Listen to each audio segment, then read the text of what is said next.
Posteriormente, com a concepção psicológica da culpabilidade, percebeu-se a diferença entre a evitabilidade e a inevitabilidade do dano, associada à possibilidade de prever, a partir de um processo psicológico de origem intelectual e volitivo, os resultados da conduta que poderiam ocorrer. Quem tem condições de prever a ocorrência de um dano em relação a outrem, pode evitá-lo. Se assim não o faz, quer intencionalmente, dolo, quer porque deixa de tomar o cuidado necessário, culpa, deve ser punido.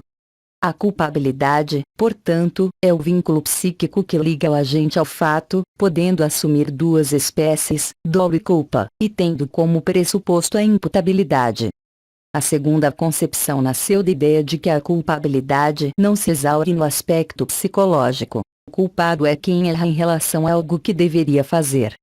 Daí porque a culpabilidade, de acordo com a teoria normativa ou psicológico-normativa, é o juízo de censura que engloba a imputabilidade, o elemento psicológico, dolo e culpa, e o elemento normativo, exigibilidade do poder agir de outra forma, influência da teoria teleológica do delito, neocantismo ou teoria neoclássica do delito.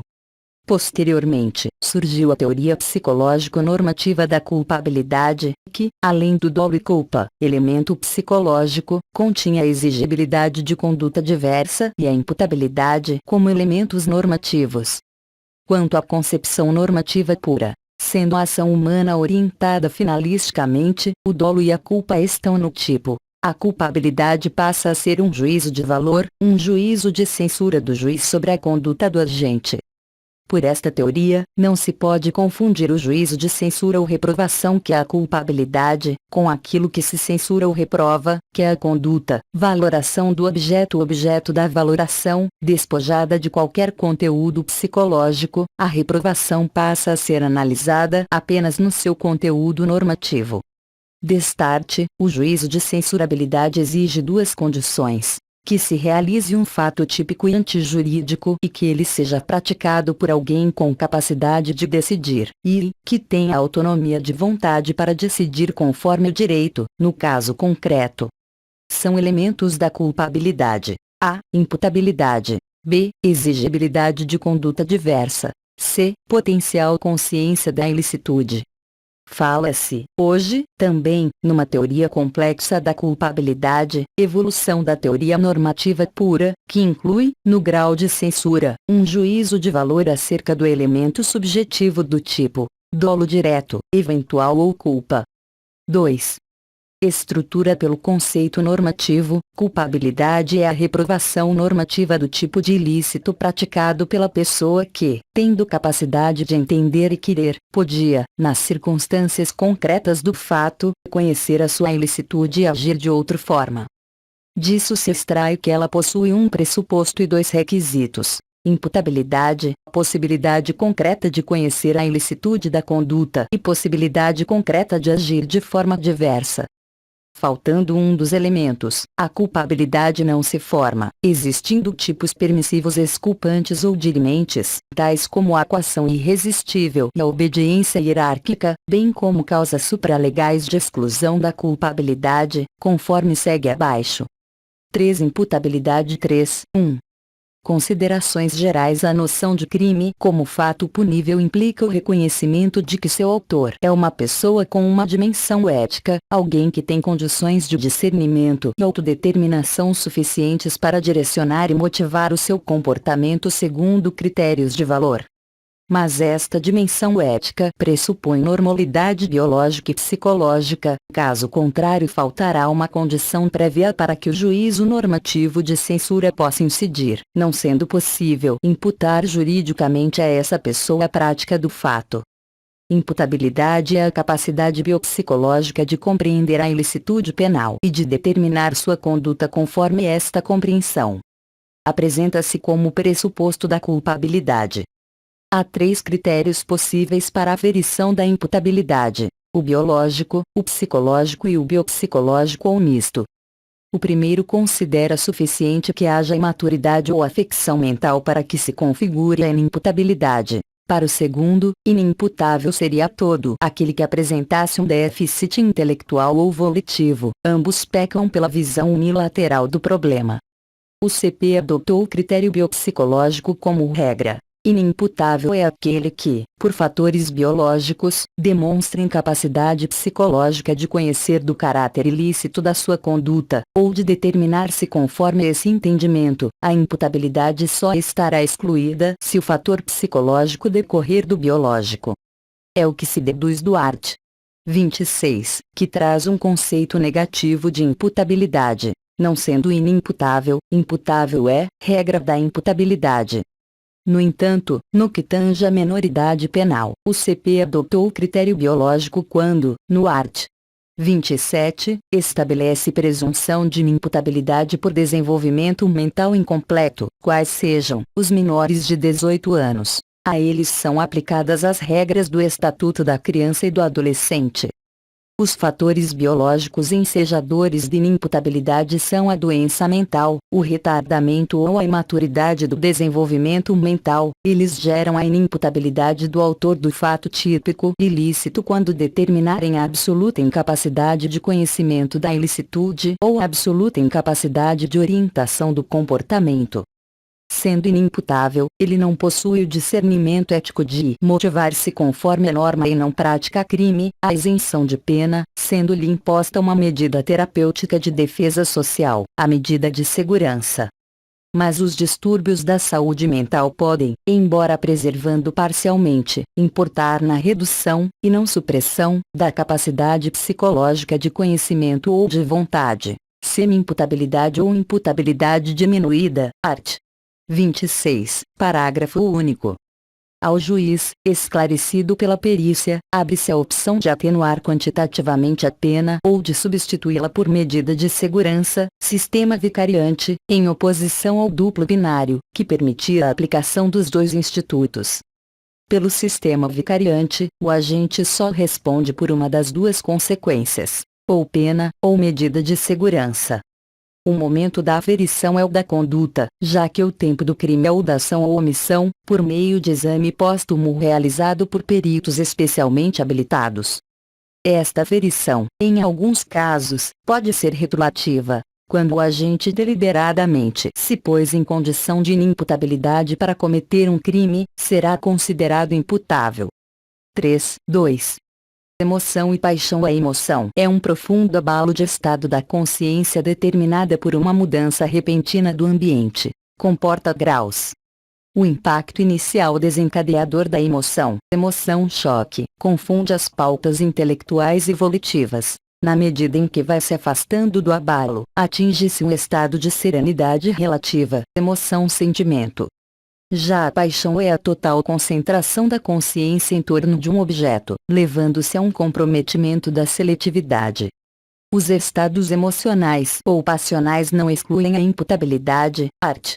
28, e, CP, até porque a emoção e a paixão não são classificadas como enfermidades mentais, sendo situações frequentes da vida de qualquer indivíduo equilibrado. Todavia, quando elas já se apresentam como sérias perturbações crônicas da saúde mental ou manifestações sintomológicas de outras psicopatias, podem levar a total ou parcial imputabilidade. Todavia, a emoção não é totalmente indiferente ao direito penal. Pode servir como causa de diminuição de pena no homicídio, quando causada por injusta provocação da vítima, além da atenuante genérica do art. 65, e, c, quando provocada por ato injusto da vítima. 3.3 Embriaguez. A embriaguez é a intoxicação passageira e aguda produzida pelo álcool ou por substâncias de efeitos análogos. O nosso direito penal adotou, quanto à embriaguez, um tratamento diversificado. Ela pode ser uma contravenção, art. 62, LCP, aparece no Código de Trânsito Brasileiro, conduzir veículo embriagado constitui o crime do art. 306, e também vem disposta no Código Penal, podendo ter as seguintes consequências. A embriaguez simples, voluntária ou culposa, proveniente de álcool ou substâncias análogas. A incidência da aptio libera in causa. não exclui a imputabilidade, mesmo que, ao tempo da ação ou omissão, o agente esteja em embriaguez completa. Neste caso, se o agente, no início do processo causal, ao embriagar-se, agiu com dolo ou culpa, em relação ao ato de embriagar-se, responde pelo crime, mesmo que esteja completamente embriagado quando da prática do fato. Há muita crítica a este dispositivo, que englobaria caso de responsabilidade penal objetiva. Art. 28, e a embriaguez preordenada é circunstância agravante. Art. 61, e L. A embriaguez acidental, proveniente de força maior ou caso fortuito, se completa, exclui a imputabilidade. Art. 28, parágrafo 1 p. Se incompleta, há diminuição de pena. Art. 28, parágrafo 2 a embriaguez patológica, quando acarreta incapacidade intelectiva ou volitiva, exclui a imputabilidade. Art. 26, caput, mas quando a redução dessa capacidade acarreta a diminuição de pena. Art. 26, parágrafo único. Para que a embriaguez seja exculpante no nosso ordenamento, ela deve conter os seguintes elementos: quantitativo, deve ser completa, causal ou etiológico, proveniente de caso fortuito ou força maior, cronológico, ao tempo da ação ou omissão, e consequencial, inteiramente incapaz de entender o caráter ilícito do fato ou de determinar-se conforme esse entendimento. A doutrina entende que não seria preciso que a embriaguez decorresse de caso fortuito ou força maior, isto é, estando presentes todos os outros elementos, a imputabilidade deveria ser excluída. O fundamento da punibilidade em caso de embriaguez voluntária ou culposa, conforme a exposição de motivos, é a teoria da aptio libera in causa ad libertatem relata. Acontece que se, no instante da imputabilidade, o sujeito quis o resultado, ou assumiu o risco de produzi-lo, ou o previu sem aceitá-lo ou ainda, não previu mas se era previsível, é possível a punição com base na supracitada teoria, o agente deve ser portador de dolo ou culpa quanto à embriaguez e quanto ao crime posterior. Mas, se a hipótese era de imprevisibilidade, permitir a punição, como faz o CPE, consagrar a responsabilidade penal objetiva, vedada pela Constituição, pois a embriaguez não será ato executivo delituoso, o que é livre na causa não é a ação criminosa, mas somente a embriaguez. Faz-se necessária, portanto, uma modernização do direito penal quanto a esse aspecto. Por fim, a dependência física ou psíquica de substâncias psicotrópicas também pode levar à inimputabilidade, e seus efeitos penais regem-se pelo art. 19 parágrafo único da Lei N. 6.368, 76. 4. Consciência da ilicitude. O juízo de reprovação somente incide se, no caso concreto, o agente capaz era possível saber que estava atuando contra o ordenamento jurídico. A vontade deve orientar-se pela consciência da ilicitude do comportamento.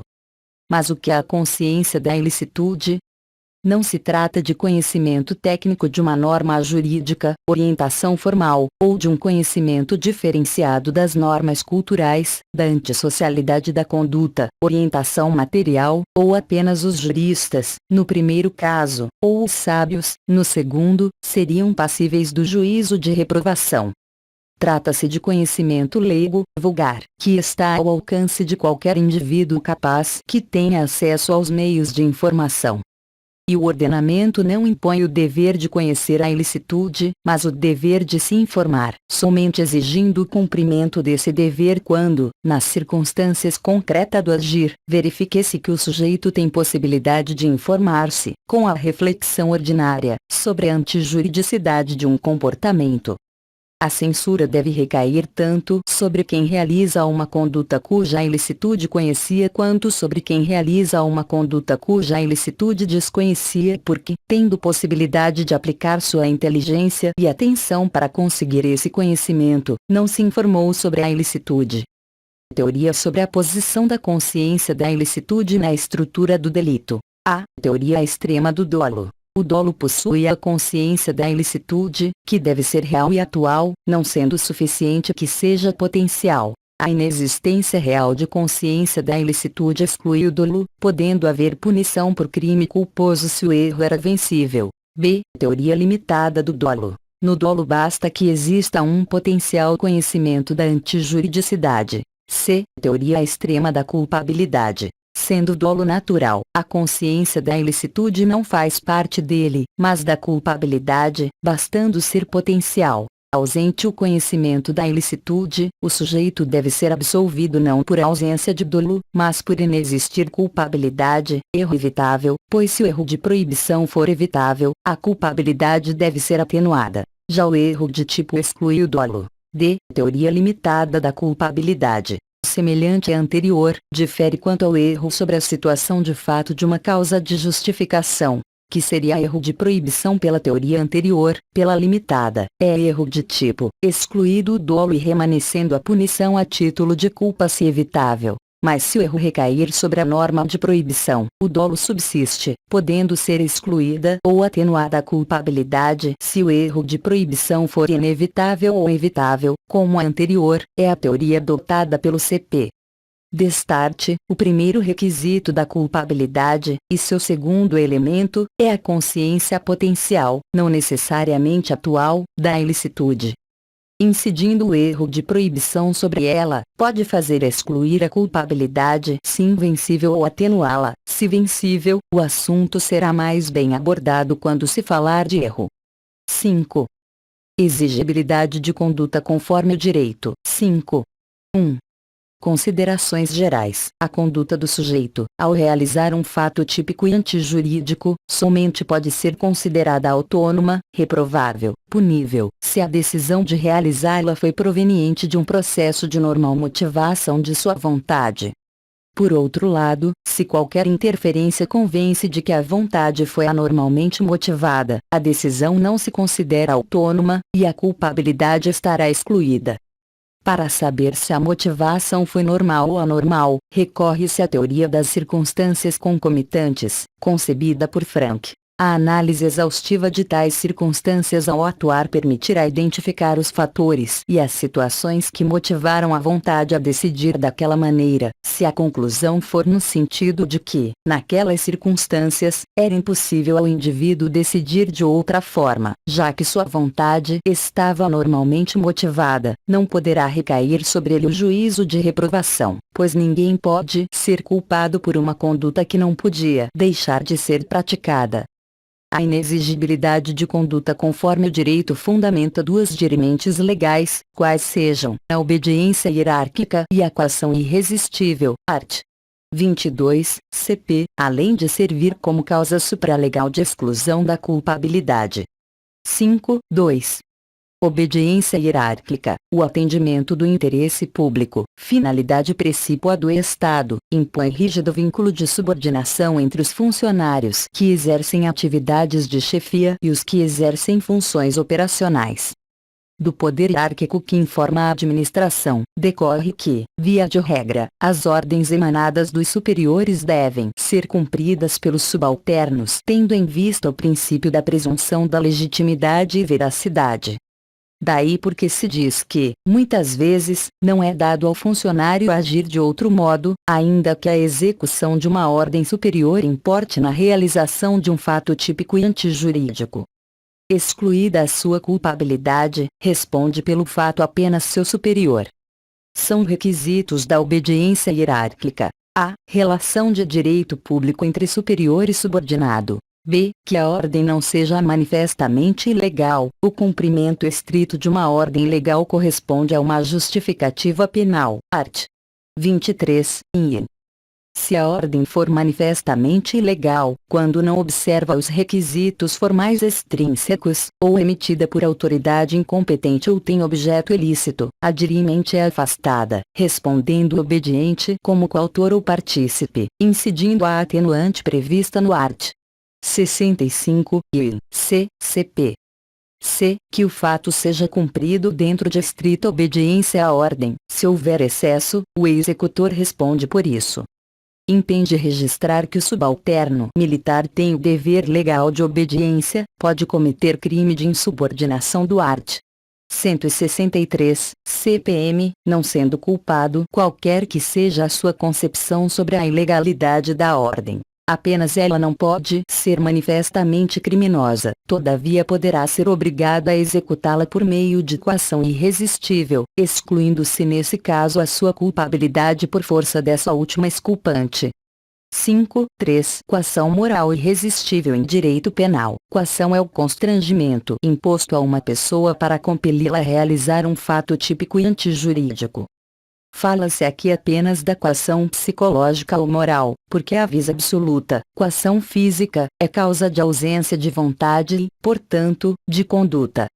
A coação moral, que pode se dar por meio da violência ou ameaça, interfere no processo psicológico de decisão, fazendo com que o sujeito decida em circunstâncias anormais. Sua vontade é viciada. Acontece que o direito penal impõe a todos a obrigação de abster-se de realizar condutas lesivas, mesmo suportando sofrimentos físicos ou morais. A excusabilidade da coação vai depender, por conseguinte, da persistência ou não desse dever de resistir. Afere-se esse dever no caso concreto, circunstâncias concomitantes, inclusive porque leva em conta a capacidade de resistir de cada um. Sendo a coação moral irresistível, isenta-se de pena o coacto, respondendo pelo delito coator. Se irresistível, ambos respondem em concurso, podendo o coacto se beneficiar da atenuante prevista no art. 65 e CCP. Na coação há a promessa de um mal futuro, grave e irresistível, contra o coacto. Ou contra terceiro, em que o mal praticado ou anunciado pelo coator é igual ou maior do que o mal que será praticado pelo coacto. Assim, o coacto pratica o fato para salvar direito próprio ou de terceiro. Neste caso, ocorre autoria imediata, sendo que a culpabilidade se transfere do coacto para o coator. Há quem entenda que o coator responde, em concurso, pelo crime cometido pelo coacto e por constrangimento ilegal. 6. Caso fortuito e força maior afastam a culpabilidade, porque o caso fortuito caracteriza-se pela imprevisibilidade do dano, embora evitável, enquanto a força maior caracteriza-se pela inevitabilidade do dano, embora previsível. Para Assis Toledo, apenas o caso fortuito excluiria a culpabilidade, pois a força maior excluiria a própria ação humana, assim como a coação física irresistível. Concurso de agentes. 1. Introdução. O crime pode resultar da ação isolada e exclusiva de uma só pessoa, como pode resultar da conjugação livre de duas ou mais pessoas, ou até mesmo da adesão de uma pessoa à conduta de outra. Quando isso ocorre, todo aquele que cooperou ou contribuiu para a prática do crime vai incidir nas penas a este cominadas, na medida de sua culpabilidade, mesmo que, isoladamente, suas condutas não se constituam em crime. Em alguns crimes, a pluralidade de agentes integra o próprio tipo. Quando isso ocorre, temos crimes de concurso necessário ou crimes plurissubjetivos, ENSE, rixa, CP, art. 137, bando ou quadrilha, CP, art. 288. No entanto, há crimes que, não obstante possam resultar da conduta de uma só pessoa, é cometido por dois ou mais. Nestes casos, há o chamado concurso eventual, disciplinado pelos artigos 29 e seguintes do Código Penal. 2. Teoria unitária. O Código Penal, no art. 29, caput, ao disciplinar o concurso de pessoas, adotou a teoria monista unitária, isto é, todos aqueles que concorrem para o crime incidem nas penas a este cominadas, isto é, seja autor, coautor ou partícipe, todos responderão pelo mesmo crime.